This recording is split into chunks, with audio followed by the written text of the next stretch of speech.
What is up, my veggies? My name is VTR and welcome back to another movie review. And today we're gonna be reviewing our next horror franchise, Wrong Turn. A movie franchise that I am just have a very interesting thought process on.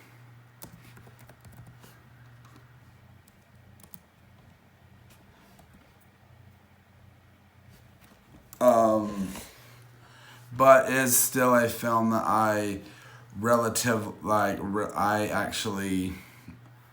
a franchise that I really enjoy,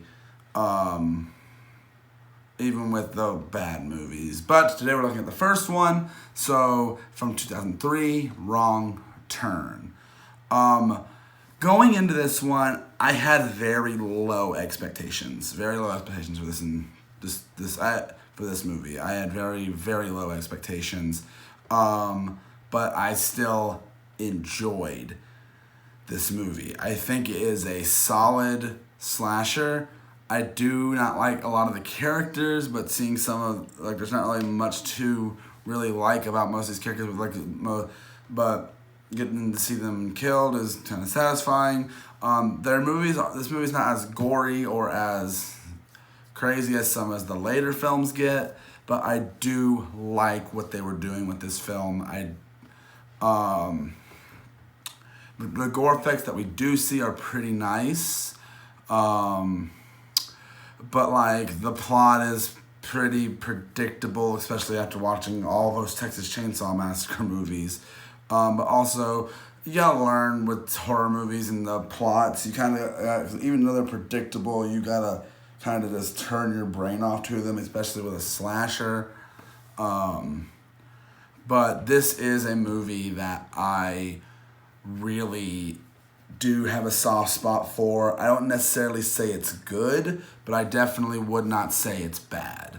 But I think it's a solid slasher. I think it does have some really good scenes of intensity. I think it goes okay, but at the same time, there's also parts where okay, this character needs to be offed, because it's complicated with horror movies. You want to see characters die, but you also want to be able to like some characters, and there's not a lot to like here. And even the ones that aren't annoying or any ones that you don't want to see killed, there's not much to them. Legit, our final girl is there's not much to her. And neither with our final guy, I guess you could say, not much to him as well. But our killers, Sawtooth, One Eye, and Three Finger, they are especially Three Fingers, where they get the shine. The makeup on these guys is fairly decent. Obviously, you can tell that the budget's a little small because they look a little better in the later movies, or at least I think they look a little more into their character. But and also you can tell that these guys are freaky looking. And I think the makeup is done pretty well for what they had. Critics give this movie a 40 on Rotten Tomatoes, and audiences give it a 54. I'm not surprised audiences are a little more nicer to the movie than critics are, obviously, with it being a horror film. But I personally will give it a 3 out of 5. I think it's all right. I don't think it's horrible or anything. I think it's a fairly well executed slasher, with the effects and but the characters bring it down quite a bit for me. I feel like the movie's paced fine. Like I said, the family is great, which I